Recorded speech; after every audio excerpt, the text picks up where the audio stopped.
శ్రేయోభిలాషులకి, మిత్రులకి, నా అభిమానులకి, జనసేన పార్టీ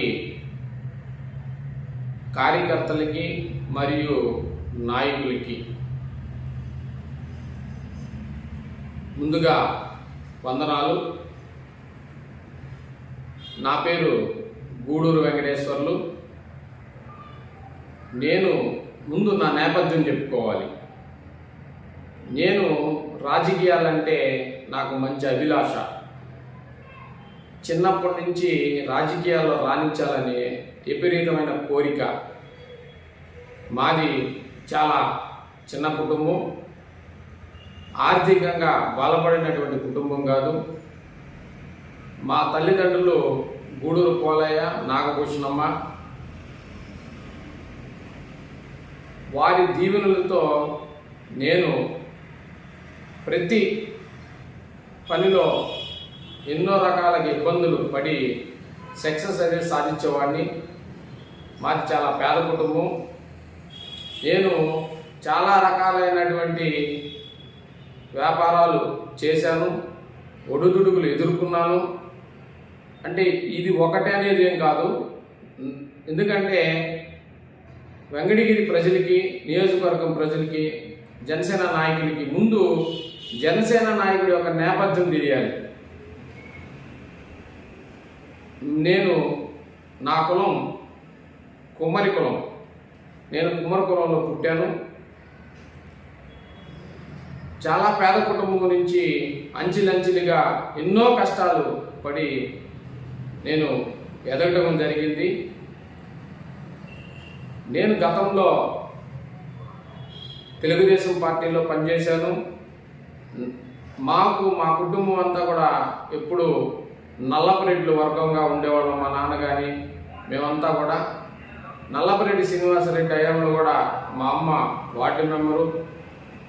అదేవిధంగా మా నాన్నగారు వచ్చి సొసైటీ ప్రెసిడెంట్గాను ఇలా పనిచేయటం జరిగింది.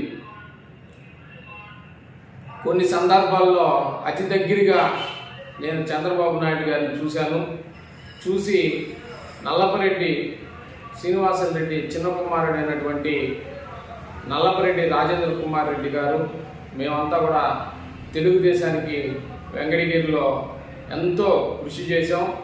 ఎంతో పట్టుదలతో టికెట్ వస్తుందని, ఆయన ఏదో సాధించాలనే ఉద్దేశంతో అప్పట్లోనే రాజకీయాల్లో నేను చాలా గట్టిగా ఆయన కోసం పోరాడటం జరిగింది. తదనంతరం ఆయన టికెట్ రాకపోవడంతో నేనంతా కూడా సైలెంట్ అవ్వడం జరిగింది. అంటే అక్కడ చంద్రబాబు నాయుడు గారు రాజేంద్ర కుమార్ రెడ్డి గారిని మోసం చేసి వెంకటగిరి నియోజకవర్గం ఆ ఎలక్షన్లో బీసీ కోటా కింద సినీ నటి శారదా గారికి కేటాయించడం జరిగింది. అయినా మేము అతి దగ్గరగా ఒక వ్యక్తికి నమ్మకంగా, ఒక వ్యక్తికి టికెట్ వస్తుందని ఎంతో ఆశలతో ఉన్నటువంటి మాకు రాజేంద్ర కుమార్ రెడ్డి గారికి టికెట్ రాకపోవడంతో ఎంతో నిరాశ చెంది ఇంకా రాజకీయాలు వద్దు అనుకున్న ముగించుకున్నాం. కానీ అంతకుముందే నేను తెలుగు యువత 94-96 తెలుగు యువతగా పనిచేశాను. కానీ నాకు తెలుగుదేశం పార్టీలో నేను చాలా గత 10 సంవత్సరాలుగా నేను 94 నుంచి రాజేంద్ర కుమార్ రెడ్డికి టికెట్ ఇచ్చే శారద ఎలక్షన్ దాకా తెలుగుదేశం పార్టీలో కొనసాగడం జరిగింది.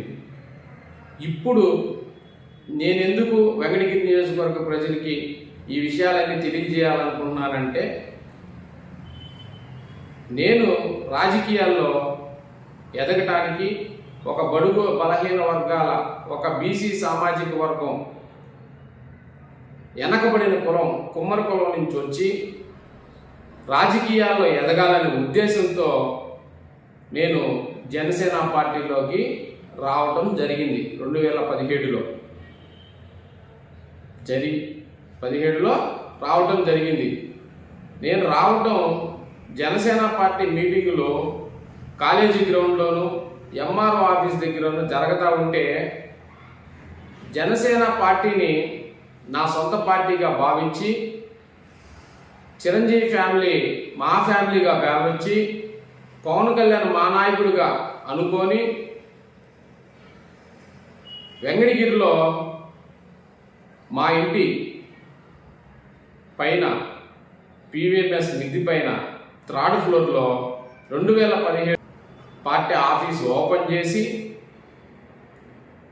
నేను జనసేన పార్టీలో చాలా అద్భుతంగా పనిచేశానని నేను అనుకుంటున్నాను. మరి వెంకటగిరి ప్రజలు ఏమనుకుంటున్నారో మీరు తెలియజేయవలసిందిగా కోరుకుంటూ, తర్వాత వెంకటగిరి నియోజకవర్గ పరిస్థితి గురించి, జరగబోయే రాజకీయాల గురించి, వెంకటగిరిలో జరుగుతున్న అన్యాయాల గురించి త్వరలో మీ ముందుకు వచ్చి ప్రెస్ మీట్ నిర్వహిస్తానని చెప్పి తెలియజేస్తూ, జై భీమ్, జై బీసీ, జై భారత్.